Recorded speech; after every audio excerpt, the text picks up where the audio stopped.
The gun felt heavier than Thaddeus Mercer remembered. Cold steel pressed against his palm, sweat making the grip slick despite the climate-controlled air of the 55th floor. Across the mahogany desk, Harrison Blackwell sat motionless, oxygen tubes snaking from his nostrils to the tank beside his leather chair. The old man's eyes held no fear, only calculation. Between them, a check for $3 million lay face up, the zeros obscene in their promise of escape. The phone in Thad's jacket pocket buzzed. Ivy's voice, small and terrified, filtered through the speaker he'd left on Daddy. "Where are you?" Blackwell's lips curved into something approximating sympathy. His hand drifted toward the oxygen dial, adjusting the flow with practiced ease. "We both know how this ends, Mr. Mercer." Thad's finger tightened on the trigger. The Manhattan skyline sprawled behind Blackwell, a monument to ambition built on steel and concrete. And if Victoria Sterling's evidence proved true, the bones of 51 people who'd trusted that steel and concrete to hold. Caroline's face flashed through his mind. Not the broken thing he'd pulled from the rubble, but the woman who'd called him that September morning 4 years ago, voice tight with professional alarm as she'd measured the 23rd floor of Pemberton Tower and found the columns wrong, all wrong, everything wrong. The line had died mid-sentence. The building had followed 3 minutes later. But to understand how a 42-year-old building inspector came to stand in a billionaire's office with murder in his heart and his daughter's voice echoing from his pocket, the story requires rewinding.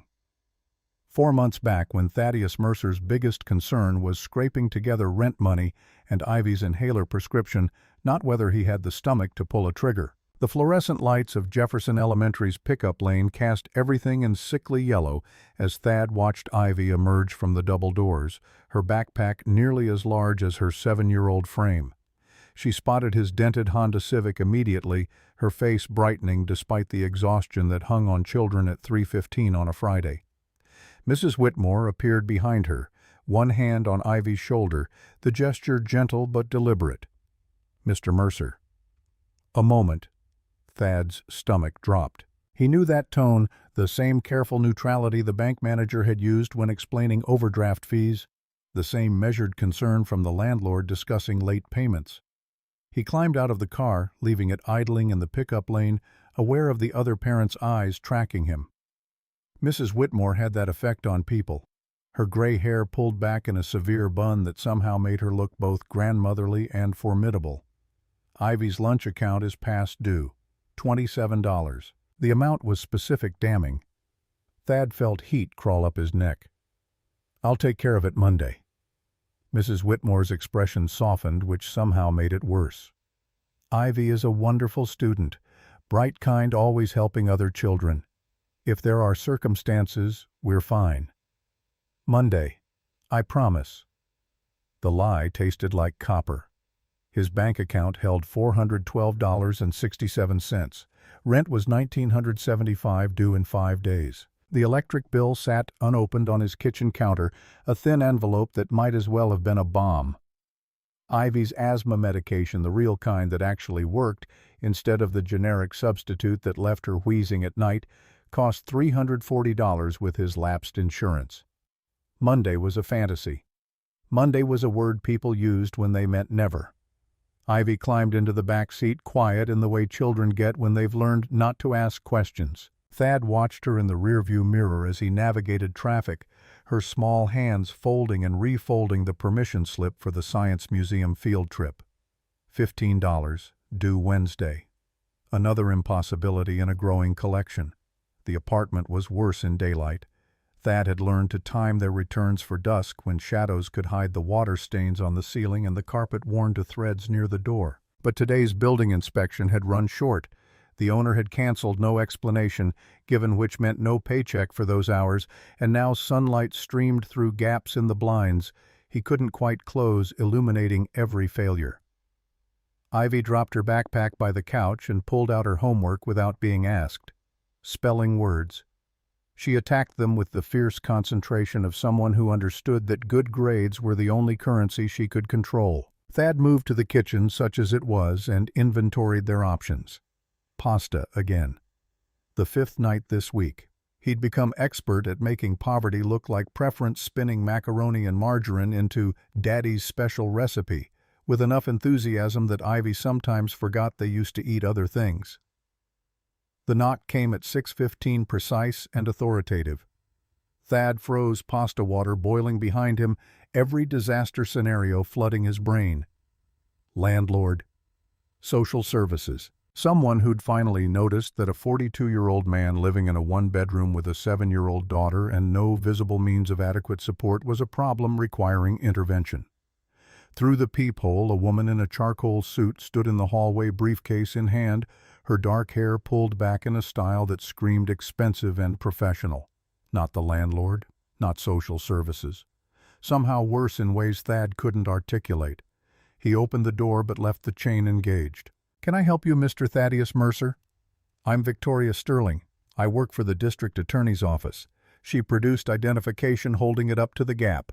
The seal looked official enough, though Thad had no idea what he was supposed to be verifying. He'd never been arrested, never even gotten a speeding ticket. His life had been aggressively law-abiding for 4 years, ever since Caroline's death had taught him that the universe could destroy you without warning and paperwork wouldn't save anyone. "What's this about?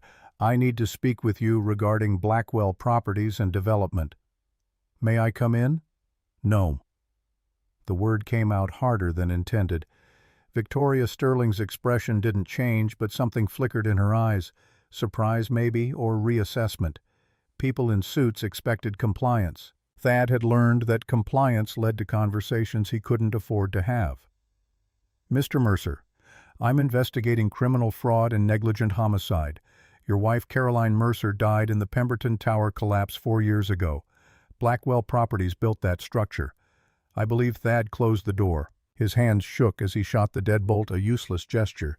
Since she could knock again, could come back with actual police, could make his life infinitely more complicated than it already was. Behind him, Ivy's voice drifted from the living room, reading her spelling words aloud with careful pronunciation. Catastrophe. C-A-T-A-S-T-R-O-P-H-E. Catastrophe. The water boiled over, hissing against the electric burner. Thad lunged for the pot, burning his hand, swearing under his breath. Through the door, Victoria Sterling's footsteps retreated down the hallway, slow and measured. Not defeated. Regrouping. Dinner was quiet.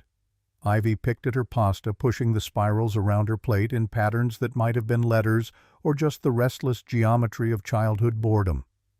Thad watched her, this small person who carried half of Caroline's DNA and all of his responsibility, and felt the weight of every choice he'd made since September 14th, 4 years ago. The choice to leave structural engineering. The choice to become a building inspector, as if checking other people's work could somehow atone for not catching the fraud that had killed his wife. The choice to stay in this city instead of fleeing somewhere cheaper, somewhere without ghosts embedded in every steel beam and poured foundation. Ivy looked up, catching him staring. Who was that lady? Someone from work. Another lie. Thad was building a tower of them, each one stacked on the last, and he could feel the structural instability growing. Eventually something would shift. Eventually the whole thing would come down. Are we in trouble? No, sweetheart, everything's fine. Ivy's expression said she didn't believe him, but 7-year-olds were powerless against adult insistence. She returned to her pasta, eating 3 more bites before declaring herself full. Thad scraped both their plates into the trash. Leftovers required Tupperware they didn't own, and a refrigerator that worked consistently, which theirs didn't, and guided Ivy through the bedtime routine with mechanical precision. Teeth brushed, face washed, school clothes laid out for Monday, because the washing machine in the basement cost $2 in quarters they couldn't spare. He read to her from a library book about a girl who discovered magic in ordinary things. Ivy fell asleep before the protagonist found her powers, her breathing evening out into the gentle rhythm that meant dreams had claimed her. Thad stayed sitting on the edge of her mattress, watching the rise and fall of her chest, listening for the whistle that signaled her asthma flaring. The sound didn't come. Small mercy. In the living room, he pulled out the folder he'd hidden behind the TV, the one Ivy never looked at because it contained only adult misery. Bills, final notices. The eviction warning from 2 months ago that the landlord had grudgingly rescinded after Thad had scraped together a partial payment and promised the rest soon.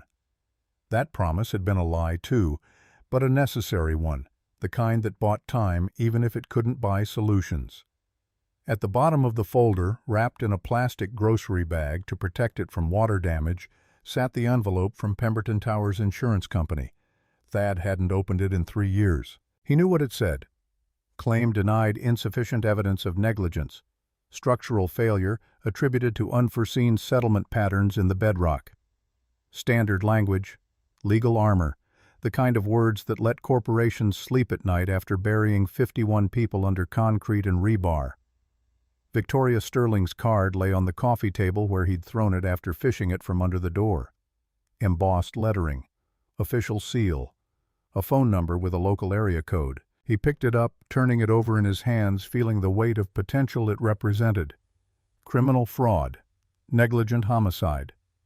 Those weren't civil complaints. Those were charges that sent people to prison, that destroyed empires, that meant someone in power had finally decided Blackwell Properties' body count warranted attention. Thad pulled out his phone.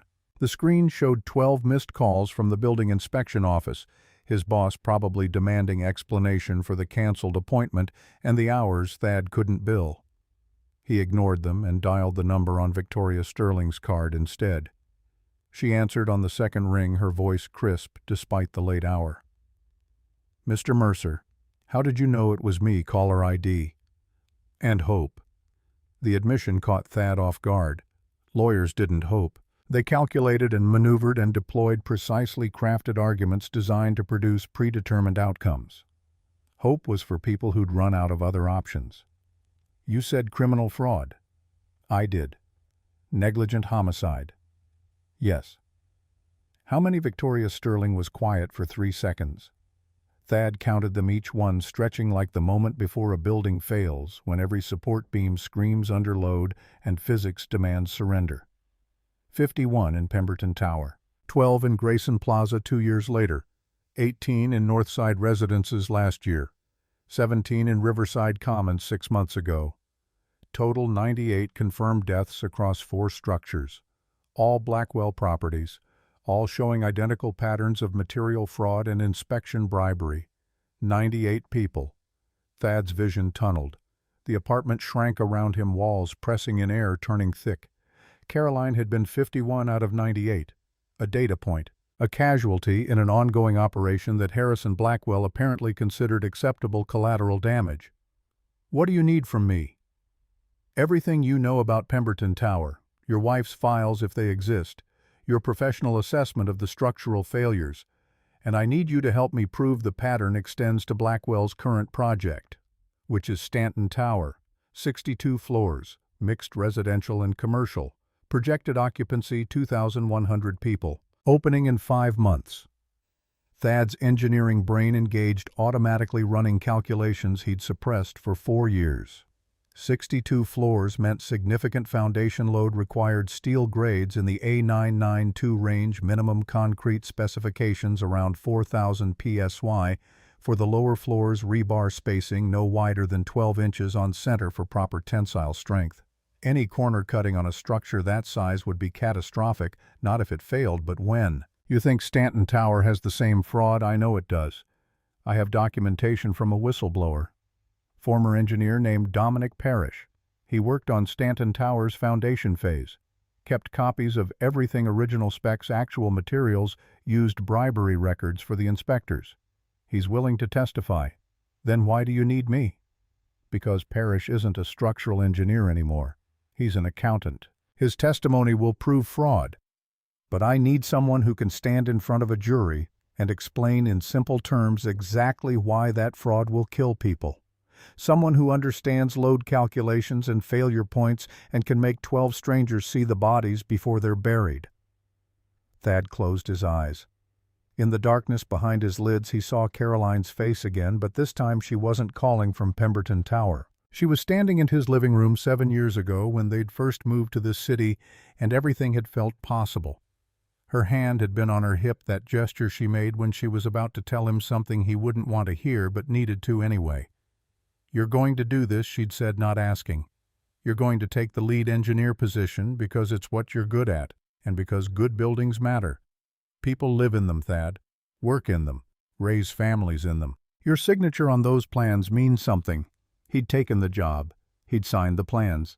And 4 years later, Caroline had died because someone had swapped the materials between signature and construction, and Thad had been too buried in the next project to notice.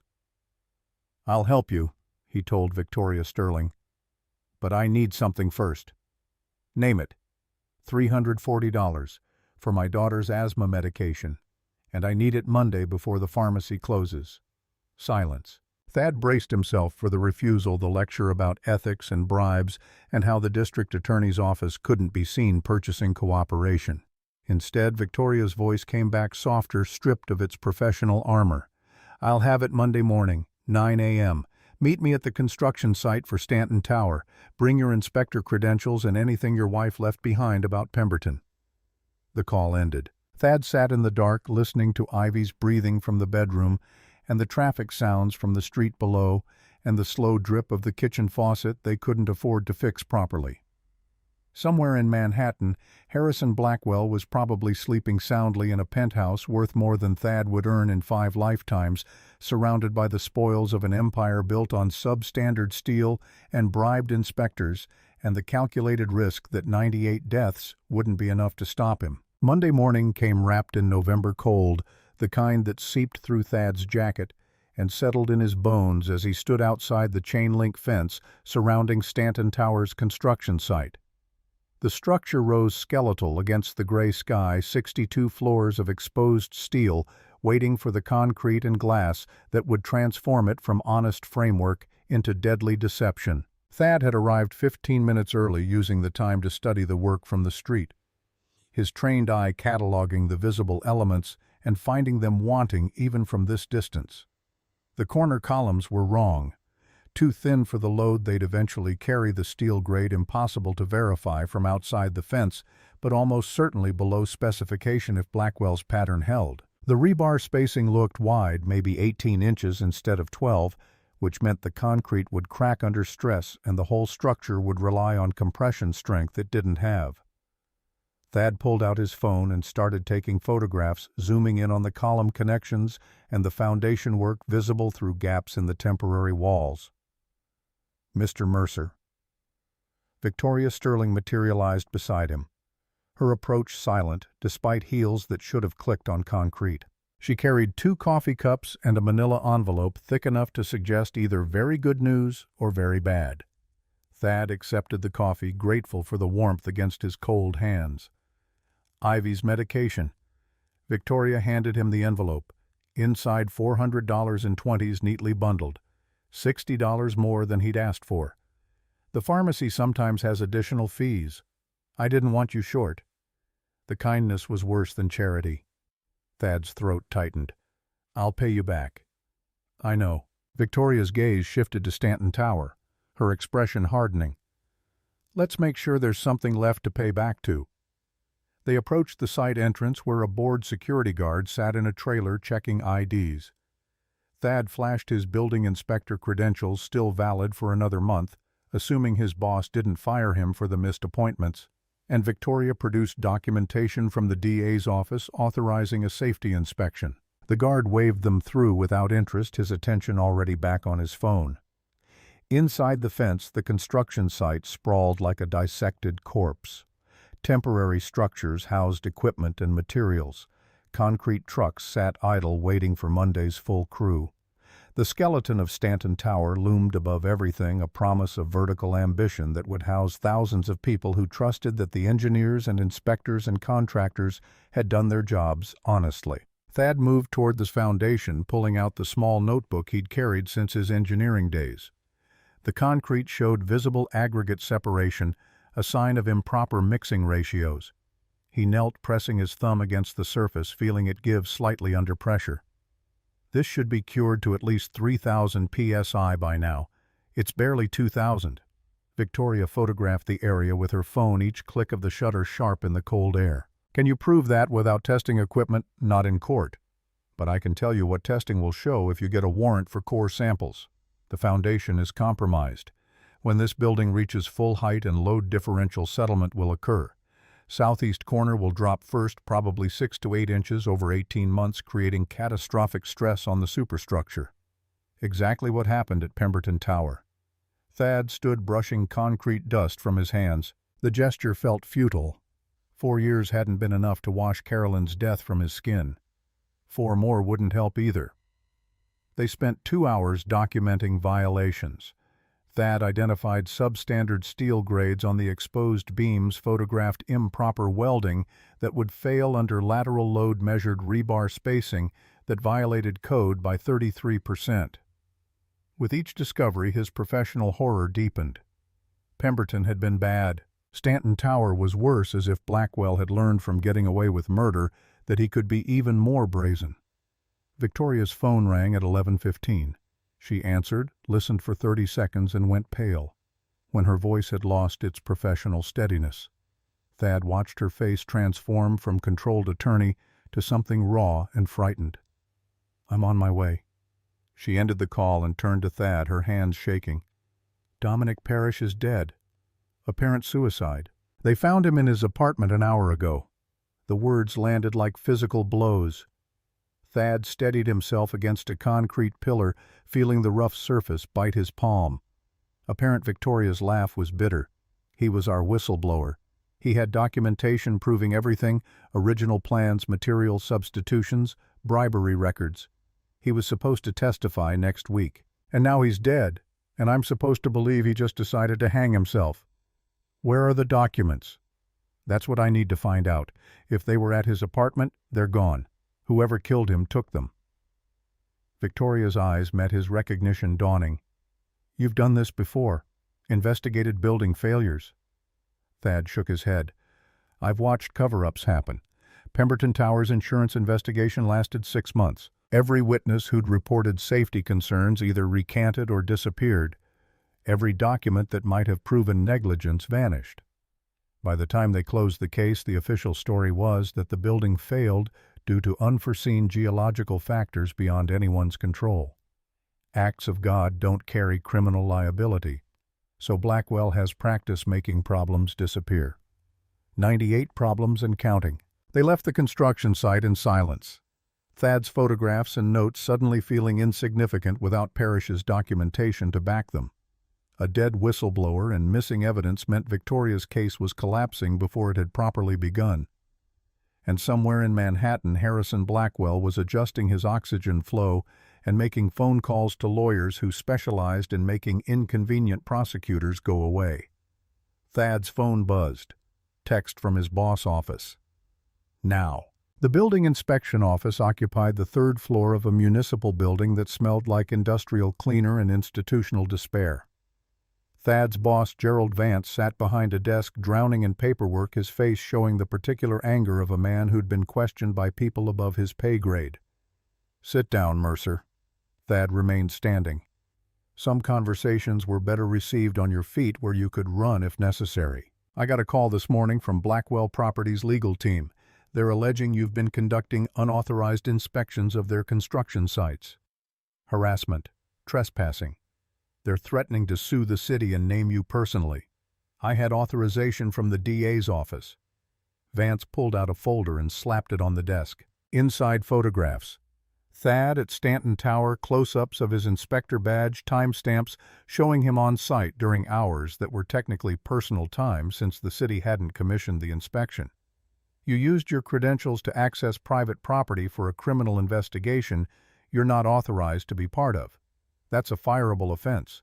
Hell, Mercer, that's probably criminal. I was helping, you were playing detective. Vance stood his bulk, making the small office feel even smaller. 4 years you've worked here. 4 years of constantly filing complaints about code violations that magically never get investigated. You think I don't know what you're doing? You're on a crusade because your wife died and you think catching building fraud will bring her back. Thad's hands clenched. The urge to hit someone this man who reduced Caroline's death to psychological dysfunction nearly overwhelmed him. 98 people have died in Blackwell buildings. Vance's expression didn't change. And that's terrible. It's a tragedy. But it's not your job to fix it. Your job is to inspect the buildings I assign you to inspect, file the reports I tell you to file, and keep your head down, which you've failed to do. So you're firing me. Suspended. Pending investigation. 2 weeks no pay. If the DA's office files formal charges against Blackwell and you're called as a witness, we'll revisit. Until then, turn in your badge and credentials." The badge felt heavier coming off than it had going on that morning. Thad placed it on Vance's desk, the metal landing with a sound like a door closing. Outside, the November wind had picked up, carrying the smell of coming rain. Thad walked 3 blocks before his legs gave out, forcing him to sit on a bus stop bench while his breathing steadied. Suspended. No income for 2 weeks minimum, probably longer if Blackwell's lawyers succeeded in burying Victoria's investigation under paperwork and procedural challenges. The $400 in his jacket pocket, Ivy's medication money plus $60, was now the only currency between his daughter and homelessness. His phone rang. Unknown number. "Mr. Mercer. This is Raymond Foster, District Attorney for Manhattan." Thad's stomach dropped. "I'm calling to inform you that the investigation into Blackwell Properties has been closed. Insufficient evidence to proceed with criminal charges. I'm sure you understand that the DA's office can't pursue cases based on speculation and conspiracy theories. What about Dominic Parrish? A tragedy. The medical examiner ruled it suicide. I'm very sorry for his family's loss, but it doesn't change the fact that we don't have grounds for prosecution. He had documentation, proof of fraud. If such documentation exists, it hasn't been presented to this office." Foster's voice carried the practiced sympathy of someone delivering bad news he didn't actually feel bad about. "I understand you've been suspended from your position with the Building Inspection Office. I'd advise you to focus on your personal matters and leave legal proceedings to the professionals." The call ended. Thad sat holding his phone, watching traffic pass, feeling the city move around him like he was a stone in a river, solid but ultimately irrelevant to the current's direction. Somewhere Harrison Blackwell was receiving good news from his lawyers. Somewhere Victoria Sterling was being told her case was dead. And somewhere Stanton Tower continued rising toward its eventual collapse. Every floor bringing 2,100 people closer to the moment when physics would demand payment for shortcuts taken and corners cut. Thad stood and started walking. Not toward home, not yet. Toward Jefferson Elementary, where Ivy would be finishing her school day oblivious to the fact that her father had just lost his job and any hope of paying rent. He'd pick her up, take her for ice cream they couldn't afford, and pretend everything was fine for another few hours. Because that's what parents did. They lied to protect their children from realities too harsh for 7-year-olds to carry. The school's pickup lane was already filling with cars when he arrived. Thad joined the line, watching parents chat with easy comfort about soccer practice and weekend plans, their lives apparently free of the constant calculation of which bill to pay and which to ignore. Mrs. Whitmore appeared at the doors, scanning the vehicles, her gaze finding Thad's Honda and holding longer than necessary. She walked over as Ivy emerged, the girl's face lighting up at the unexpected early pickup. "Mr. Mercer, I thought you should know. A man was asking about Ivy this morning. Wanted to know her schedule, her after-school activities. I told him I couldn't provide that information." Thad's blood went cold. What did he look like? Tall? Late 40s? Dark suit? He had credentials from some private security firm, said he was doing background checks for a custody evaluation. "I'm not in a custody dispute. I know, that's why I'm telling you." Mrs. Whitmore's hand rested briefly on Ivy's shoulder, protective and warm.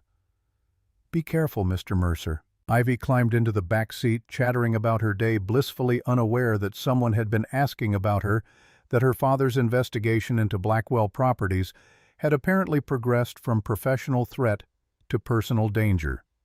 Thad drove on autopilot, his mind racing through scenarios, each one worse than the last.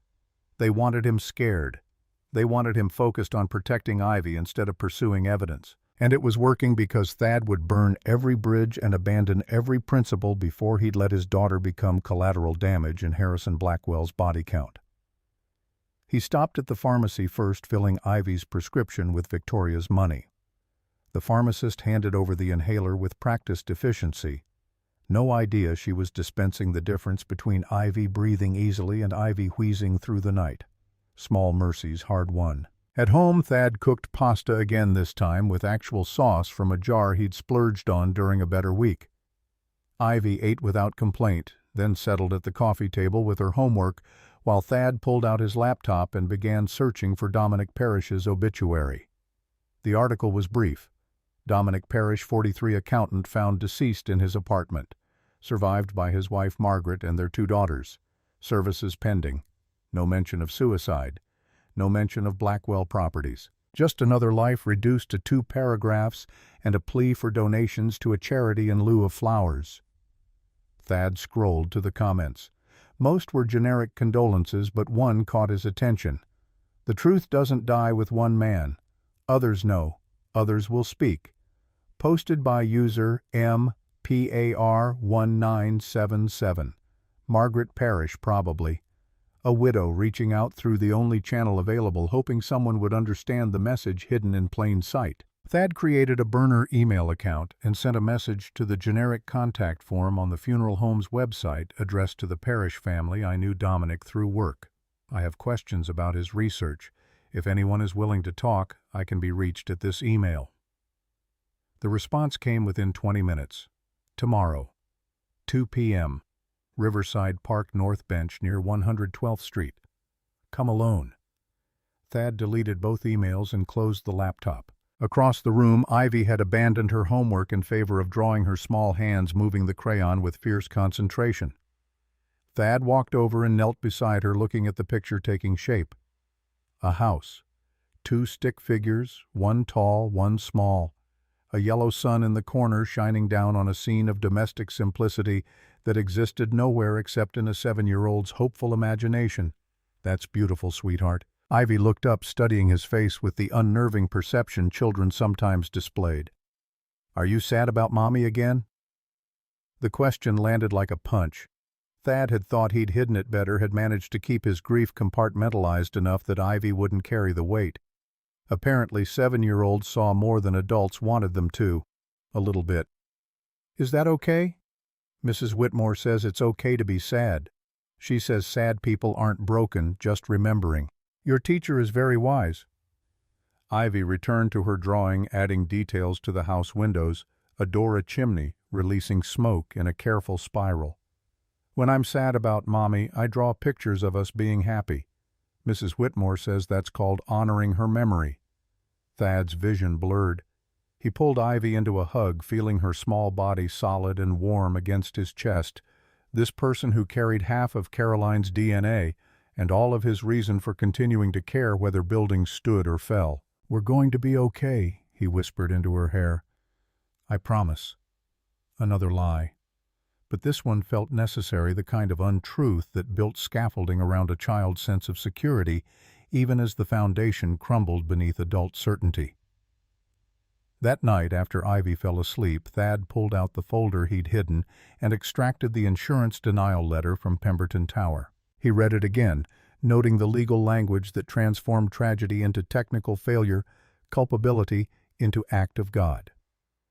At the bottom, a name, Gerald Vance Building Inspector signature, certifying that all construction had met code requirements at the time of the final inspection.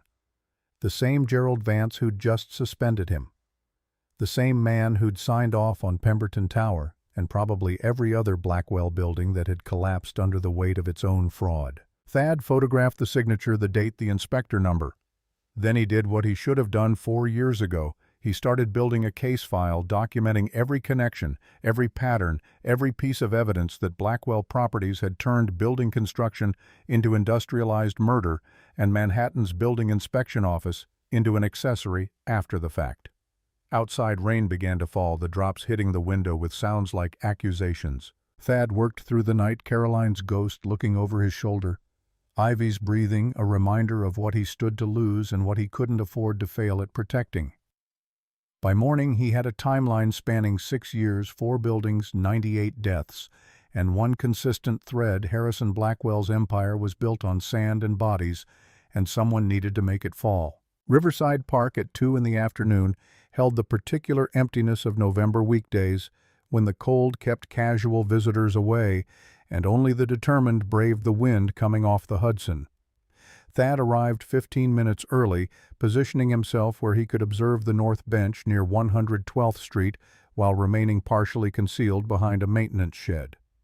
Old habits from his engineering days when site visits meant assessing approaches before committing to them. The woman who appeared at precisely 2 o'clock wore grief like a second skin. Margaret Parrish moved with the careful deliberation of someone who'd forgotten how to trust her own balance, her coat hanging loose on a frame that had probably carried more weight before her husband's death.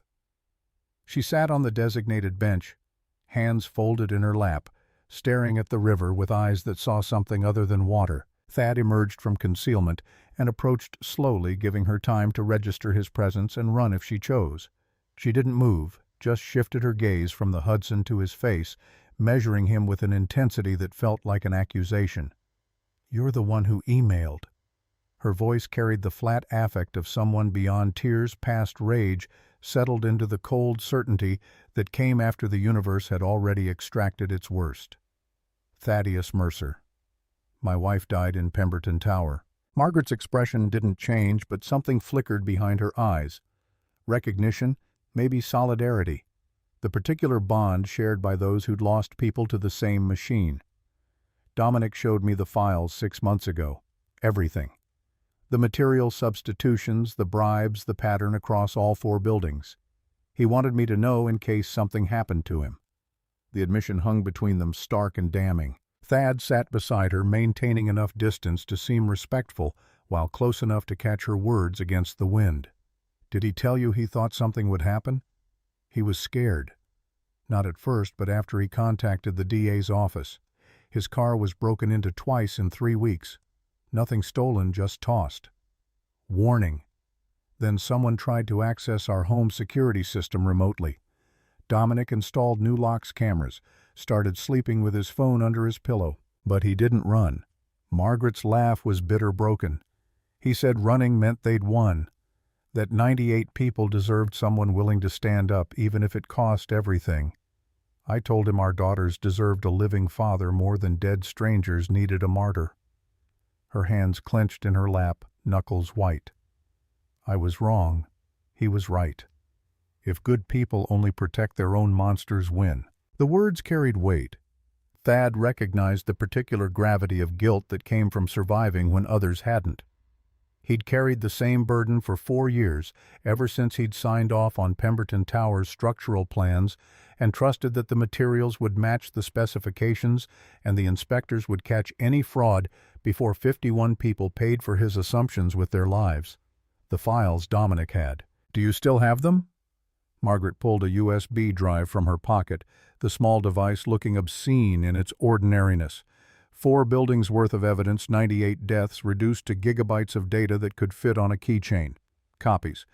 Dominic kept originals in a safety deposit box at Manhattan Federal Credit Union, box 2847, but the key disappeared when he died. Probably whoever staged the suicide took it. Thad accepted the drive, feeling its weight like a loaded gun. The police ruled it suicide. They found him hanging in our bedroom. No signs of forced entry, no defensive wounds. His laptop and phone were gone, but the detective said suicides sometimes destroy their devices first to protect their families from finding disturbing content. But you don't believe it. Margaret turned to face him fully, her expression hardening into something sharp and purposeful. "My husband was terrified of heights. Wouldn't even climb a stepladder. The detective expects me to believe he tied a noose to our ceiling fan and kicked away a chair. Dominic would have chosen pills or carbon monoxide, something that didn't involve suspension above ground." The detail was damning in its specificity. Thad had investigated enough building failures to know that people's fears were consistent, rooted in psychology that didn't simply evaporate during moments of crisis. A man afraid of heights didn't suddenly overcome that phobia to hang himself. "Who did you tell about the files? Just you?" Victoria Sterling at the DA's office knew Dominic had evidence, but she never saw the actual documents. He was scheduled to turn them over the day after he died, which meant someone had known the transfer was imminent and had acted to prevent it. The timeline was too clean for coincidence, the execution too precise for amateur work. Blackwell Properties employed people who made problems disappear, and Dominic Parrish had become a problem requiring permanent solution. Margaret stood zipping her coat against the wind. "My daughters are 5 and 7. They don't understand why their father is gone.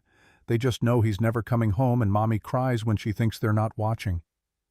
Her voice cracked, the facade of control fracturing. "Make it mean something. Make his death count for more than just Blackwell's lawyers calling it suicide and the investigation dying with him." Thad gripped the USB drive until its edges bit into his palm. "I will." Margaret walked away without looking back, her footsteps measured and steady despite the grief that bent her spine. Thad watched her disappear into the scattered afternoon pedestrians, this woman who'd lost her husband to the same empire that had taken Caroline, and felt the familiar rage building in his chest. Not the hot fury that burned itself out, but the cold anger that settled into bone and drove action. He pulled out his phone and called Victoria Sterling. She answered on the first ring. "Where are you, Riverside Park? I have Dominic Parrish's files. All of them. Material specs, substitution records, bribery documentation, everything we need." Silence. Then Victoria's voice, tight with something between hope and dread.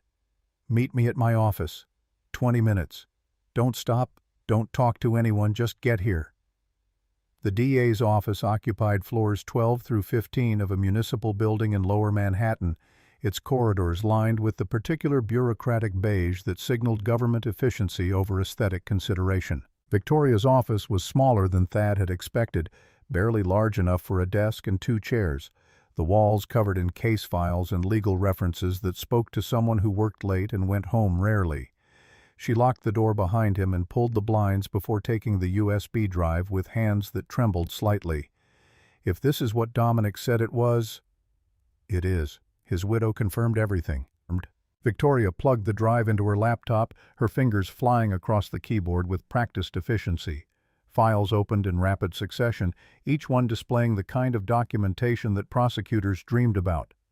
Original architectural plans, as-built material certifications showing grade substitutions, bank records tracing payments from Blackwell Properties to inspectors' offshore accounts, email chains discussing how to disguise fraud as acceptable variance. Thad watched Victoria's face transform as she absorbed the evidence, her professional mask slipping to reveal something raw and hungry. This was the kind of case that made careers the white whale that prosecutors chased and rarely caught. Except the whale had teeth and lawyers and a history of making inconvenient people disappear. This is enough for indictment. Hell, this is enough for conviction on multiple counts of negligent homicide fraud conspiracy. We could put Blackwell away for the rest of his life. Her excitement died as reality reasserted itself. Except Raymond Foster killed the investigation. My boss, the actual district attorney, told me to drop it. If I move forward with this, I'm doing it against direct orders. So resign. Take this to the state attorney general, the FBI, anyone who'll listen. Victoria's laugh was sharp. You think Foster made that decision alone? Blackwell Properties owns half the city.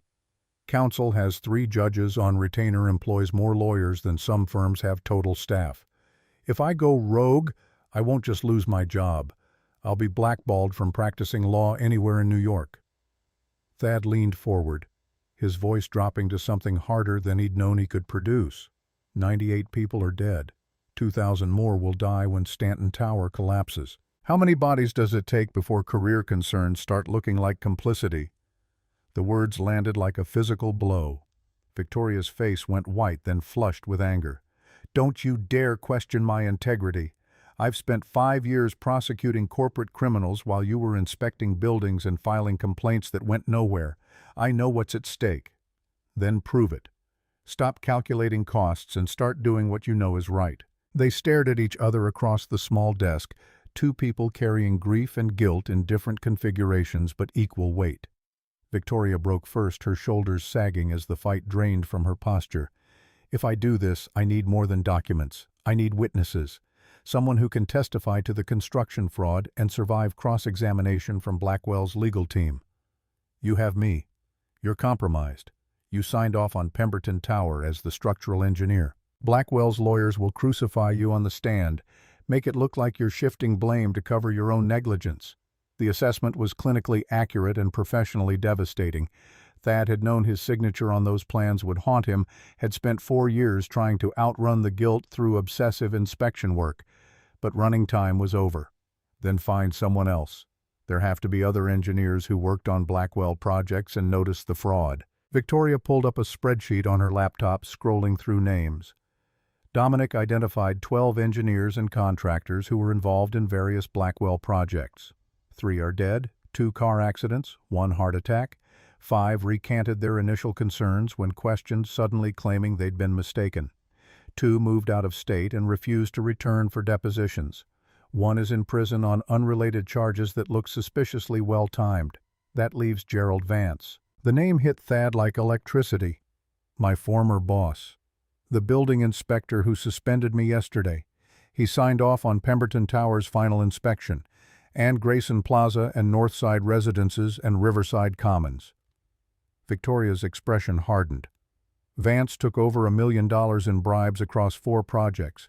He's not going to testify against Blackwell. He's going to lawyer up and claim the 5th, unless we make him more afraid of us than he is of Blackwell. Victoria studied Thad with new assessment, seeing something beyond the desperate father and unemployed inspector.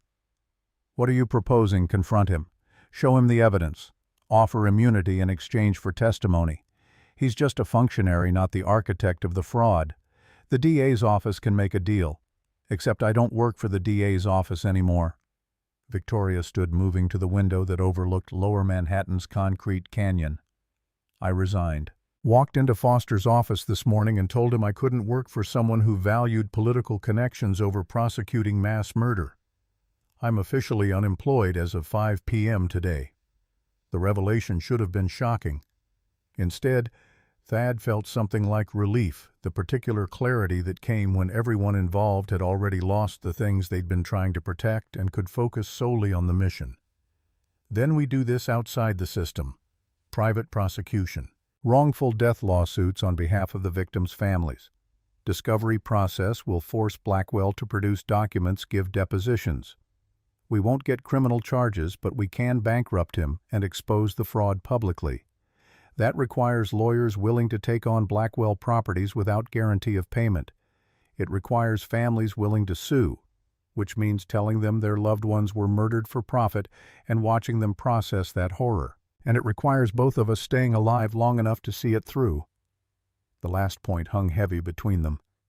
Dominic Parrish had died because he'd threatened Blackwell's empire.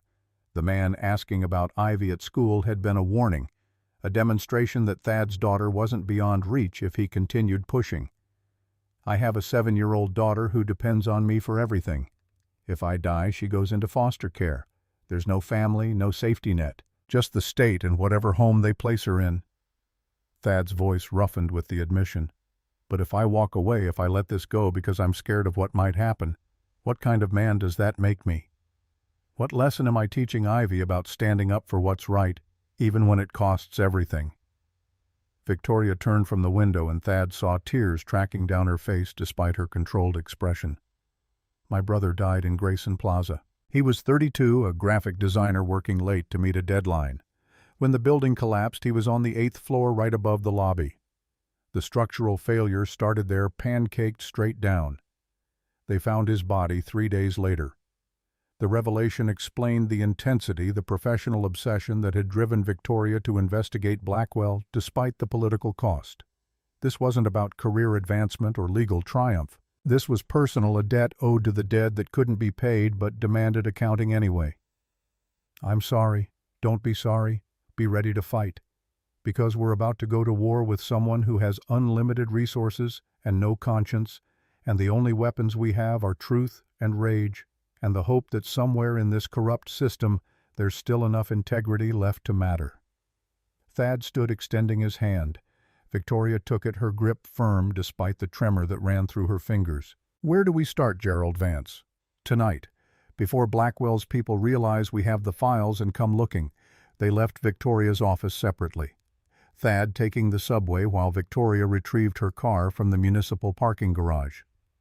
The plan was simple. Probably too simple, but simplicity had the advantage of fewer points of failure.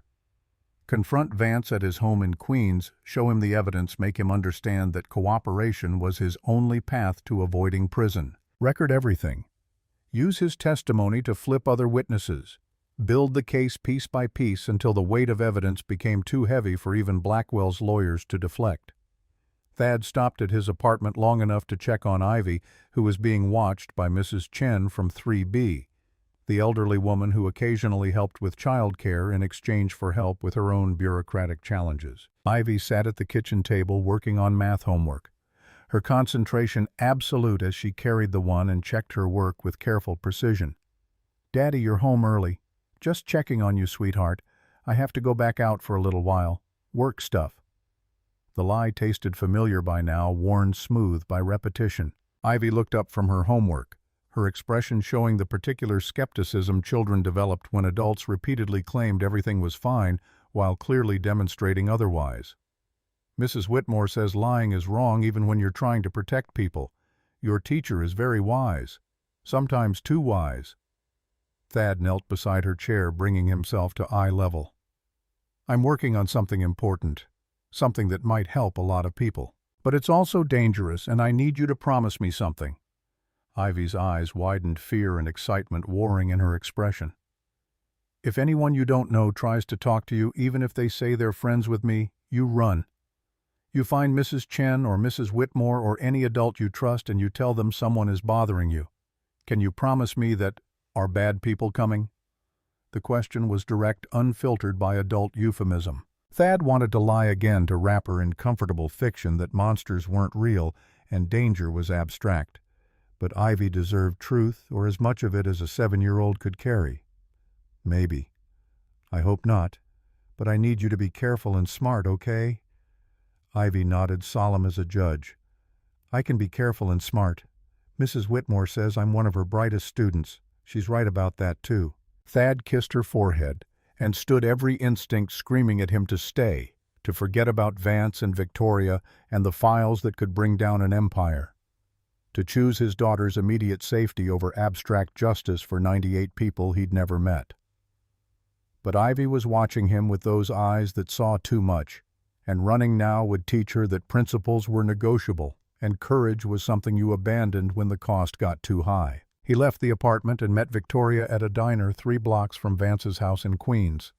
She'd parked in a neighboring street, her car deliberately inconspicuous among the working-class vehicles that lined the curb. Inside the diner, they occupied a booth near the back, coffee going cold between them as they reviewed the approach. "I'll do the talking. You just stand there and look credible." Victoria's voice carried the particular tension of someone preparing for confrontation. "Vance knows building codes and structural engineering. He'll try to claim the failures were unforeseeable, that the inspections met standard protocols. We need to shut that down immediately with the bribery records. What if he refuses to talk? Then we give the files to every media outlet in New York and let public pressure force the DA's office to reopen the investigation. It's messier, less controlled, but Blackwell can't make 98 deaths disappear once the press starts digging." They finished their coffee in silence and walked the 3 blocks to Vance's house, a modest 2-story in a neighborhood that spoke to middle-class stability. Lights burned in the front windows, television glow visible through partially closed curtains. Ordinary life completely disconnected from the empire of fraud Vance had helped build through signed inspections and willful blindness. Victoria rang the doorbell. Footsteps approached from inside, heavy and unhurried. The door opened to reveal Gerald Vance in weekend casual jeans and a polo shirt, reading glasses hanging from a chain around his neck. His expression shifted from polite inquiry to recognition to anger in rapid succession. "Mercer, what the hell are you doing at my house? We need to talk about Blackwell Properties and the buildings you signed off on despite knowing they violated code." Vance's face flushed red. "Get off my property before I call the police." Victoria stepped forward, producing her identification with practiced efficiency. "Victoria Sterling, formerly with the District Attorney's Office. I'm investigating 98 deaths across 4 Blackwell buildings. We have documentation proving you accepted bribes to approve fraudulent inspections. You can talk to us now, or you can explain to a grand jury why you sold your integrity for $1 million while people died." The color drained from Vance's face. He glanced past them, checking the street for witnesses or threats, then stepped back from the door. Inside. Quick. The interior matched the exterior's middle-class comfort. Family photos lined the hallway. Vance with a woman who must be his wife, 2 teenage kids smiling at graduations and beach vacations. Normal life purchased with blood money. Vance led them to a home office, closing the door behind them before rounding on Victoria with controlled fury. "I don't know what lies Dominic Parrish told you, but that man was a conspiracy theorist with a grudge against Blackwell. His supposed evidence was fabricated. Then you won't mind if we verify that through independent forensic analysis of the buildings in question." Victoria set her laptop on Vance's desk, opening files with deliberate slowness. "Here's the original specification for Pemberton Tower. Steel grade. A992, minimum yield strength, 50,000 pounds per square inch. And here's the actual material used, grade A36, yield strength, 36,000 psi. That's a 40% reduction in load capacity." She pulled up another document. "Your signature certifying that construction met all code requirements. Dated 3 weeks before the collapse. Want to explain how you missed a 40% variance in structural steel grade?" Vance's hand shook as he reached for his reading glasses. "I trusted the contractor's certifications. The materials were supposed to match spec. If they didn't, that's construction fraud, not inspection failure. Except you were paid $75,000 by a Blackwell subsidiary the day after you signed off on the final inspection." Victoria's voice stayed level prosecutorial. "That's not trusting documentation. That's accepting a bribe to ignore violations you absolutely should have caught." Thad watched Vance's face cycle through denial, anger, fear, and finally something like resignation. This was a man who'd known the reckoning would come, eventually had probably lain awake nights wondering when the knock on his door would arrive. "What do you want?" "Testimony. Full cooperation. You tell us who else was involved, how the fraud was structured, what conversations you had with Blackwell's people. In exchange, the DA's office offers immunity from prosecution." "I told you I don't work for the DA anymore." Victoria's smile was sharp. "But I have contacts who do. People who'd love to close 98 homicides with one cooperative witness." Vance collapsed into his desk chair, suddenly looking older than his 50-some years. "You don't understand what you're asking. Blackwell doesn't just have lawyers. He has fixers, people who make problems disappear. Dominic Parrish didn't commit suicide. He was murdered because he threatened to expose the fraud." "We know." "Then you know I'm a dead man if I testify. My wife, my kids, they'll be targets too. Blackwell doesn't care about collateral damage, which is why we need to move fast. Get your testimony on record, file charges, make everything public before Blackwell's people can react. Once it's out in the open, killing you becomes counterproductive." Vance laughed, the sound harsh and broken. "You're naive, both of you. Blackwell has survived 3 previous investigations, multiple lawsuits, countless complaints. He has judges who owe him favors, politicians who depend on his campaign contributions, media connections that kill stories before they publish. You think some files from a dead accountant and testimony from a corrupt inspector will bring him down?" Thad leaned forward, his voice carrying the weight of 4 years' accumulated rage. "You helped murder my wife. You signed off on a building you knew would fail, took money to look the other way, and 51 people died because you valued $75,000 over their lives.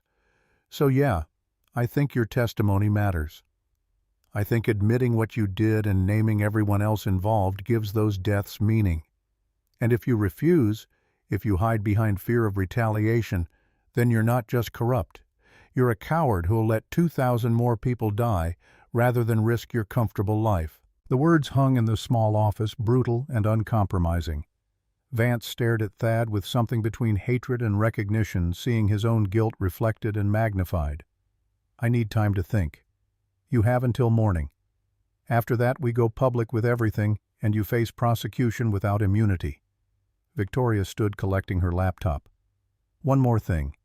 We know about Stanton Tower. Same fraud, same corner-cutting opening in 5 months. If you want any chance at redemption, you'll help us stop it before the body count hits triple digits."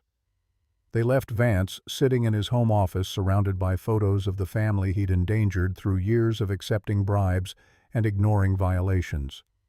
Thad didn't feel sympathy. Vance had made choices, conscious decisions to prioritize money over safety, and those choices had consequences that couldn't be undone by late-stage cooperation. Outside, the November evening had turned properly cold, the kind of weather that made breath visible and fingers numb. Victoria unlocked her car but didn't get in, standing in the street with her arms wrapped around herself against the wind. That went better than expected. "He'll call Blackwell's lawyers within the hour, tell them we have the files, that we're building a case. They'll know everything we're doing before we do it. Let them know. We're not trying to ambush anyone. We're trying to force enough pressure that the system has to respond." Thad's phone buzzed. "Text from Mrs. Chen Ivy asking for you. Getting restless." The mundane intrusion of normal life jarred against the evening's intensity. Somewhere Ivy was doing homework or reading or just being 7 years old, completely unaware that her father was declaring war on a billionaire who demonstrated a willingness to kill anyone who threatened his empire. "I need to get home. Go. I'll start drafting the complaint and lining up lawyers willing to take wrongful death cases against Blackwell. We'll meet tomorrow and plan next steps." Thad nodded and started walking toward the subway, leaving Victoria standing beside her car in the cold Queens evening. The ride back to Manhattan gave him too much time to think, to calculate the risks he'd just escalated and the targets he'd painted on himself and everyone he cared about. Dominic Parrish had died for threatening Blackwell. Margaret Parrish was raising 2 daughters alone because her husband had chosen integrity over safety. The man who'd asked about Ivy at school had been a warning that even children weren't exempt from retaliation. But walking away meant accepting that 98 deaths were acceptable collateral for continued comfort, that 2,000 more lives were worth less than avoiding confrontation. It meant teaching Ivy that courage was conditional and justice was something you pursued only when it didn't cost anything. Mrs. Chen left as soon as Thad arrived, her expression making clear she'd noticed his extended absence and increasing stress, but was too polite to pry. Ivy had fallen asleep on the couch, homework scattered around her, the television playing some animated movie with the volume low. Thad carried her to bed, tucking her in with practiced care, watching her face in the ambient light from the hallway. She looked like Caroline. Same bone structure, same way her nose crinkled slightly in sleep. 4 years hadn't dimmed the resemblance or eased the ache of loss. If anything, watching Ivy grow made Caroline's absence more acute, a constant reminder of the future they'd planned and the life that fraud had stolen. Thad returned to the living room and opened his laptop, pulling up the files from Margaret Parrish's USB drive. The documentation was comprehensive, damning in its detail. Email chains showing Blackwell executives discussing material substitutions as cost-saving measures. Spreadsheets tracking bribes to inspectors across multiple projects. Engineering reports flagging structural concerns that were ignored or suppressed. Photos of construction showing clear code violations that somehow passed final inspection. And at the center of it all, Harrison Blackwell. Not directly implicated in individual communications, he was too smart for that, but clearly the architect of a system designed to maximize profit by minimizing safety margins and buying silence from everyone whose job was oversight. Thad started compiling a timeline cross-referencing dates with public records. The pattern was clear once you looked for it. Blackwell would secure financing for a project, hire engineers who'd produce solid specifications, then substitute cheaper materials during construction while bribing inspectors to certify compliance. The buildings would open on schedule and under budget, generating immediate profit. The structural failures would manifest months or years later, after enough time had passed that causation became muddied by variables and Blackwell's lawyers could argue unforeseen circumstances. Except the circumstances weren't unforeseen. They were engineered, predictable consequences of deliberate fraud. Anyone with structural engineering knowledge could have calculated the failure points, projected the timelines, estimated the body counts. Blackwell had done exactly that math and decided the profit margins justified the risk. Thad's phone rang at midnight. Unknown number. He answered anyway, past the point of caution. Mr. Mercer. The voice was smooth, educated, carrying the particular confidence that came from never having heard the word no applied to personal desires. Thad didn't need introduction to know who was calling. This is Harrison Blackwell. I understand you've been asking questions about my company's construction practices. I thought we should talk directly businessman to businessman. I'm not a businessman. I'm an unemployed building inspector whose wife died because you cut corners and bribed officials to ignore code violations. Blackwell's sigh was theatrical, practiced. Your wife's death was a tragedy. I've said that publicly paid compensation to the families even established a scholarship fund in the victims' names. But you're making it into something it wasn't, a conspiracy, a deliberate crime. Buildings fail sometimes, Mr. Mercer. Materials have tolerances. Inspections can miss things. That's why we have insurance to handle the unfortunate incidents that occur despite everyone's best efforts. 98 people across 4 buildings isn't unfortunate incidents. It's a pattern of fraud that you've systematically perpetrated for years. The line was quiet for 3 seconds. You're making serious accusations. Defamatory accusations that my legal team will address through appropriate civil action. But I'm calling tonight to offer you something better than litigation. I'm prepared to compensate you for your loss. $2 million deposited in an account of your choosing. In exchange, you sign a confidentiality agreement and cease your investigation into matters you don't fully understand. You want to buy my silence. I want to help a struggling father provide for his daughter. From what I understand, you're behind on rent. You've lost your job. Your daughter needs expensive medication. $2 million solves those problems. It gives Ivy opportunities she wouldn't have otherwise. Good schools, college fund security. The mention of Ivy by name made Thad's blood run cold. Are you threatening my daughter? I'm stating facts. Ivy is 7 years old. She depends on you entirely. If something were to happen to you, an accident, an arrest for defamation or harassment, she'd enter the foster system. Is that what you want for her? An uncertain future with strangers when you could accept my offer and give her stability? Thad's hand tightened on the phone until plastic creaked.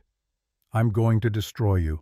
I'm going to expose every building you've compromised, every official you've bribed, every corner you've cut. And when Stanton Tower is condemned and your empire is bankrupt and you're sitting in prison for 98 counts of negligent homicide, I want you to remember this conversation. Remember that you could have stopped, that you chose profit over lives right up until the moment the whole thing collapsed. He ended the call, hands shaking with adrenaline and rage. The offer had been expected, almost perfunctory. But the threat against Ivy was real, delivered with casual precision that demonstrated Blackwell's understanding of exactly which pressure points would yield results. Thad checked the locks on the apartment door, wedged a chair under the handle for additional security, and sat in the dark living room with his phone in hand. Sleep wasn't an option. Not while Blackwell knew Ivy's name and age and medical needs. Not while men in dark suits could be positioning themselves outside the building, waiting for an opportunity to demonstrate that cooperation wasn't optional. Morning came eventually, gray light filtering through the blinds to illuminate an apartment that looked shabbier in daylight. Thad made breakfast mechanically, getting Ivy ready for school, while his mind raced through scenarios and contingencies. He walked her to Jefferson Elementary himself, instead of letting her take the bus, scanning faces in the crowd for threats that might not be visible until too late. Mrs. Whitmore met them at the entrance, her expression showing concern. "Mr. Mercer, is everything all right? Ivy mentioned you were worried about strangers. Just being cautious. If anyone asks about her, anyone at all, please call me immediately." "Of course." Mrs. Whitmore knelt to Ivy's level, her voice gentle. "We keep our students very safe here. No one gets in without checking with the office first. You don't need to worry." Ivy hugged Thad with unusual intensity before disappearing into the school building. Thad watched until she was out of sight, then pulled out his phone and called Victoria. "Blackwell contacted me last night, offered $2 million to drop the investigation. When I refused, he made it clear Ivy is a potential target." Victoria's voice went hard. "We need to move faster than planned. I'll file the wrongful death complaints today, get everything on public record. Once it's official, Blackwell can't make it disappear quietly." "What about protection for Ivy?" "I have a friend in the FBI, agent I worked with on a prior case. Let me make some calls, see if we can get surveillance on your apartment and Ivy's school. That'll take time we might not have. Then we compress the timeline. Skip building the perfect case and go with what we have now. Shock and awe. Hit Blackwell with everything simultaneously: lawsuits, media exposure, calls to the state attorney general. Force him to defend on multiple fronts while we keep digging. It was aggressive, possibly reckless, definitely outside the careful prosecutorial approach that normally built cases through patient accumulation of evidence. But normal approaches gave Blackwell time to eliminate witnesses and threaten families and make problems disappear into the machinery of corruption he'd spent decades constructing. Do it. All of it. Today. Victoria hung up, leaving Thad standing outside Jefferson Elementary in the cold November morning, watching other parents shepherd their children toward education and normalcy. None of them knew that a 7-year-old girl inside was the daughter of a man who'd just declared war on someone with unlimited resources and demonstrated willingness to kill. Thad spent the morning at the public library using their computers to research Blackwell Properties' corporate structure. The company was privately held, which meant limited public disclosure requirements, but enough information existed in trade publications and construction permits to map the empire. 47 completed projects across 5 states. Current developments valued at over $3 billion. Annual revenue estimated at $400 million. Blackwell himself listed on Forbes' billionaire rankings, net worth calculated at $2.1 billion. Against that, Thad had a USB drive full of evidence, an unemployed prosecutor, and $400 to his name.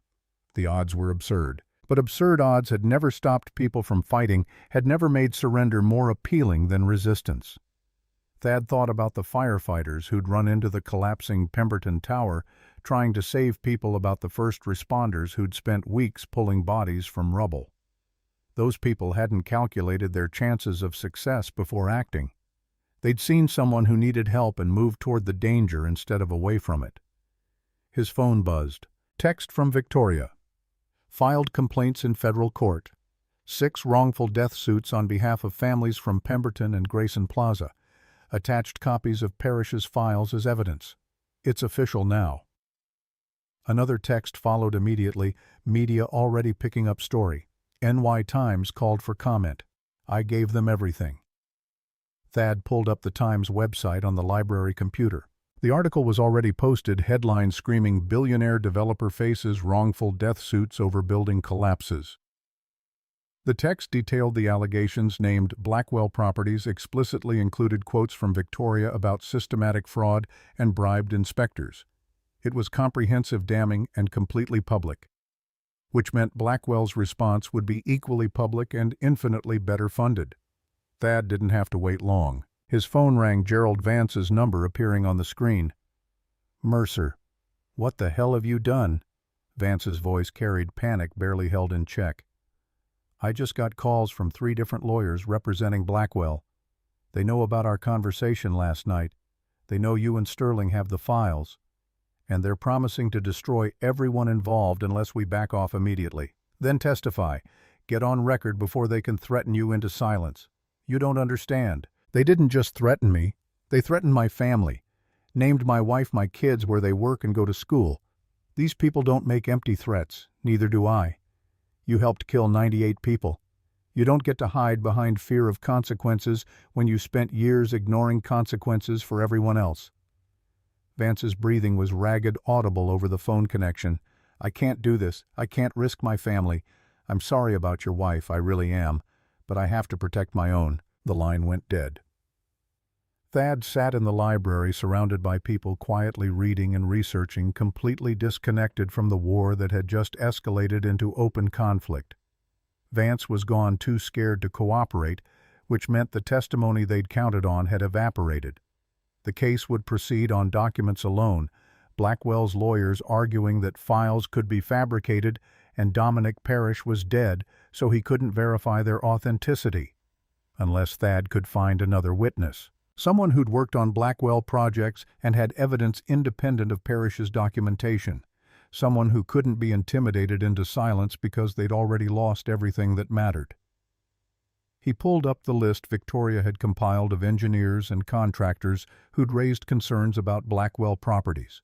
Most were dead, disappeared, or uncooperative. But one name stood out: Thomas Reeves, currently serving 18 months in federal prison for tax evasion. The charges had come 3 weeks after Reeves had filed a complaint with OSHA about safety violations on a Blackwell construction site. Thad called Victoria. "I need you to arrange a prison visit. Thomas Reeves at Otisville Federal. He's the only witness left who might talk." Day 6. The morning after Victoria had filed federal complaints and launched the memorial website, Thad woke on her couch to find his phone vibrating with notifications he couldn't process fast enough.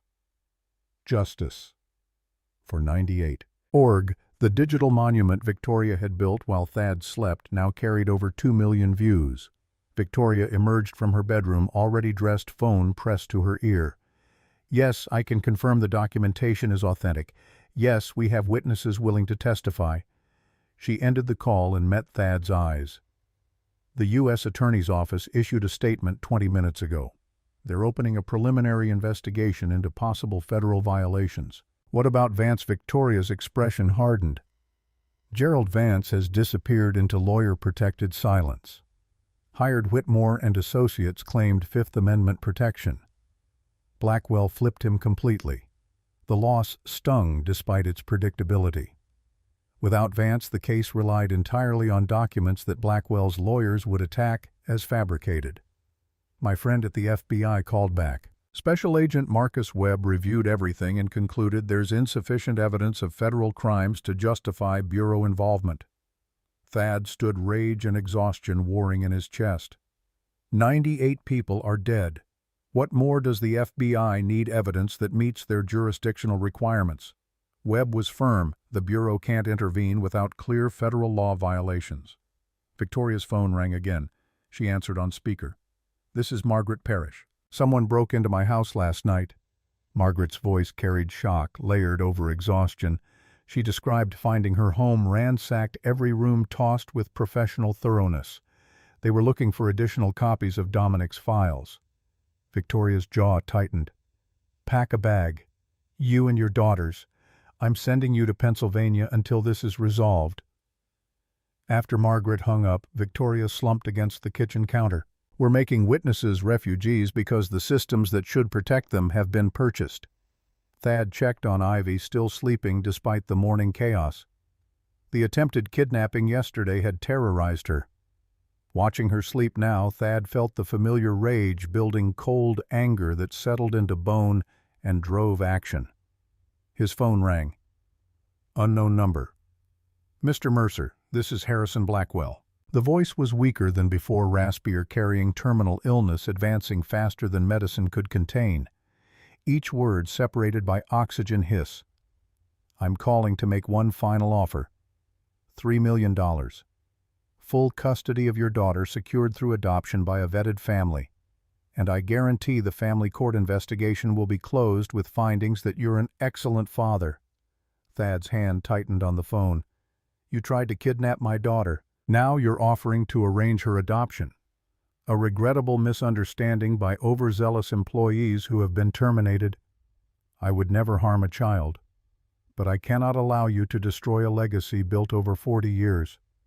The oxygen hissed again. "I am dying. 6 months at most.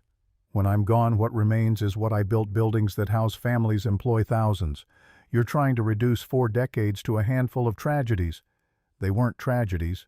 They were murders. 98 people died so you could increase profit margins." Blackwell's laugh was wet, painful. "This is about what I leave behind. My name on buildings that will stand for generations. Monuments built on corpses. That's your legacy." The line went quiet except for labored breathing. "Refuse this offer and the family court will remove Ivy tomorrow. You'll lose her while you chase conspiracy theories.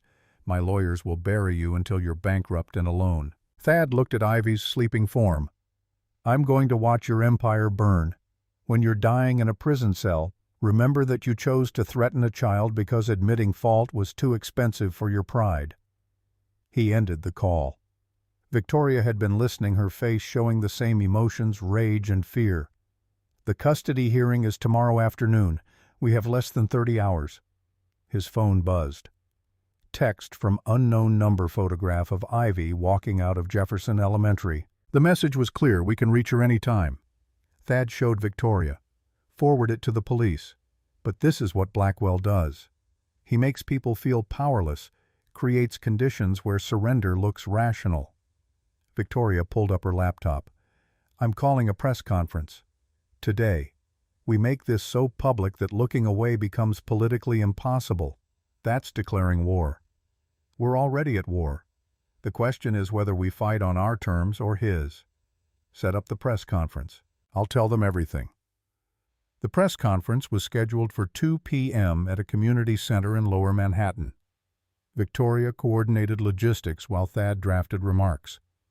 Ivy woke at 9, her first question immediate. Are we safe here? Thad knelt beside the couch. We're safer than we were. Today we're going to tell people the truth. When more people know, it's harder for bad people to hurt us. Mrs. Whitmore says truth is like a light. Are we shining a light today? Yes, sweetheart. The brightest light we can. Victoria arranged for a friend to watch Ivy during the press conference. Leaving her felt like failure, but bringing her seemed worse. The community center's conference room filled quickly. Reporters, cameras, journalists who'd been covering the story. Victoria had also invited victims' families, 17 family members representing 12 of the 98 dead. Thad stood at the podium at 2 p.m. His prepared remarks sat before him, carefully worded. But looking at those 17 faces, the legal hedging felt obscene. My name is Thaddeus Mercer. 4 years ago, my wife Caroline died when Pemberton Tower collapsed. The official investigation ruled it unforeseen structural failure. That was a lie. He held up documents. This is the original specification for structural steel. Grade A, 992, 50,000 pounds per square inch. This is the actual material grade A, 36,000 pounds per square inch. 40% reduction in load capacity. Someone substituted cheaper steel and pocketed the difference. This is the inspection report signed by Gerald Vance. This is the bank record showing $75,000 deposited the day after he signed. That's bribery. Thad methodically presented evidence, each document building the case. 98 people died because Harrison Blackwell decided profit mattered more than lives. Right now, Stanton Tower is being built with the same fraud. When it opens, 2,100 people will move in trusting someone did their job honestly. Yesterday, someone attempted to kidnap my 7-year-old daughter. When that failed, Blackwell called offering $3 million to drop this investigation and sign away custody. Gasps rippled through the crowd.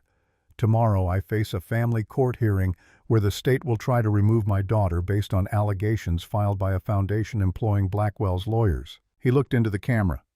Mr. Blackwell, you're dying. You have maybe 6 months. You could spend that destroying anyone who threatens your legacy. Or you could admit the fraud. Compensate the families. Stop Stanton Tower. Die with whatever redemption is still possible. The room erupted. Victoria stepped up. We'll take questions. But first, family members who lost loved ones. For the next hour, parents and spouses told stories. Maria Santos described her husband Miguel. Robert Kim spoke about his sister Jessica. Each story added weight. By 5 p.m., the story dominated every news cycle. Harrison Blackwell's face appeared repeatedly, oxygen tube impossible to ignore. Blackwell's lawyers issued a statement calling the allegations defamatory, but it felt defensive, reactive. Thad retrieved Ivy, finding her drawing buildings with happy families inside. Evening News played the press conference extensively. The narrative was shifting from allegations to documented fraud. His phone rang at 8. Sarah Hendricks, his family law attorney. I watched your press conference. That was either brilliant or catastrophic for tomorrow. Which do you think 50-50? Family court prioritizes child welfare. The court could see you as brave or as someone who escalated danger. After the call, Thad sat with Ivy while she finished dinner. Daddy, why are people taking pictures of us? Because we're telling the truth about something important. Will telling the truth keep us safe? Truth is powerful. But sometimes people hiding in darkness try to put out the light. We have to keep shining anyway. Are you scared? Yes, very scared. But being brave means doing the right thing even when you're terrified. Mrs. Whitmore says that too.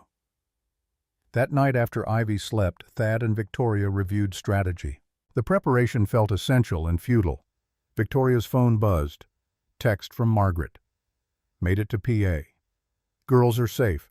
Do you regret going public instead of building the case quietly? Thad thought about the 17 family members, the reporters who'd listened, the 2,100 people who might not move into Stanton Tower. No. Regret would be staying silent while more people died, even if it costs Ivy. I have to believe that teaching Ivy to stand up for what's right, even when it costs everything, is the most important thing I can do. Victoria nodded. My brother used to say, character is what you do when no one's watching. But I think he was wrong. Character is what you do when everyone's watching, and the cost is enormous, and you do it anyway. Thad's phone buzzed. Text. Your daughter would have a better life with a family that puts her first. He showed Victoria. Forward it to Sarah. Evidence of intimidation. Outside New York continued its endless motion. Thad checked on Ivy one final time. She'd kicked off her covers, curled protectively. He tucked her in, whispered, I love you, little flower. He returned to the living room and pulled out the folder. At the bottom sat Caroline's letter from 6 months before she died. Tonight, facing the possibility that tomorrow would destroy what remained of their family, he opened it. My dearest Thad. You are the best man I've ever met. You do the right thing even when it costs you. You sign your name to plans knowing your reputation depends on them. You understand that buildings hold people and people deserve safety. If anything ever happens to me, I want you to promise something. Don't let my death make you smaller. Keep being the man who believes integrity isn't negotiable. Keep teaching Ivy that her signature means something. Keep fighting for what's right even when it's hard. Especially when it's hard. I love you. I trust you. And whatever comes, I know you'll make choices I'd be proud of. Always yours, Caroline. Thad read it 3 times. Caroline had known that her death might break something in him, that he'd need permission to keep fighting. Tomorrow he'd walk into family court with the same integrity Caroline had trusted him to maintain. He began drafting a letter to Ivy to be opened if tomorrow went badly. Words explaining why he'd made these choices. Why teaching her through action that courage meant doing right despite terror mattered more than guaranteeing comfort through surrender. By dawn, Victoria emerged, finding Thad still awake. You should rest. I'm ready. Whatever happens today, you did the right thing. You made the world pay attention. Tell me that again if they take Ivy. Even then. Because if the state punishes you for protecting children, that's evidence the system is broken. And broken things can be fixed, but only if people are willing to break themselves against them first. At 7 a.m., Thad woke Ivy and helped her dress. They ate breakfast in silence, broken only by Ivy's questions. Thad answered honestly. They were going to court. A judge would ask if Daddy was keeping her safe. She needed to be brave and honest and remember that he loved her. Will they take me away? I'm going to fight with everything I have to prevent that. But they might. Yes, sweetheart, they might. If they do, will you keep fighting the bad people? The question destroyed him. Yes, because that's what brave people do. The family court hearing was scheduled for 10 a.m. They arrived at 9:30 through a gauntlet of reporters. Cameras captured this father and daughter facing judgment. Inside, Sarah Hendricks waited. Judge Barbara Morrison had 20 years on the bench, reputation for prioritizing child welfare. The hearing began precisely at 10. Judge Morrison reviewed the petition allegations that Thad had exposed Ivy to danger, that his housing was unstable, that unemployment made him unable to provide care.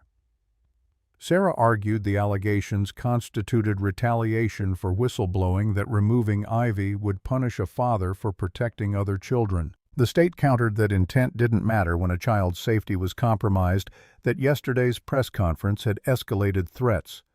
For 2 hours, lawyers argued while Ivy sat beside Thad, small hand gripping his. Judge Morrison asked Thad to approach. Mr. Mercer, I've read your evidence. I've watched your press conference. But I need you to explain something." She gestured toward Ivy. "That's your daughter. Your responsibility.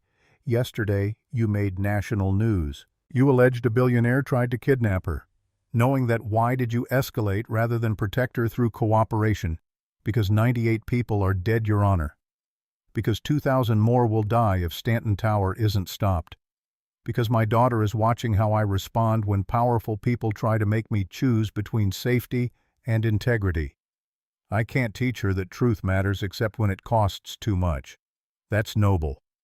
But parenthood is about keeping your child safe. Have you done that? I've tried. I've moved us to secure location, reported threats, hired lawyers, done everything reasonable while refusing to surrender to extortion. But you knew refusing would increase danger. Yes.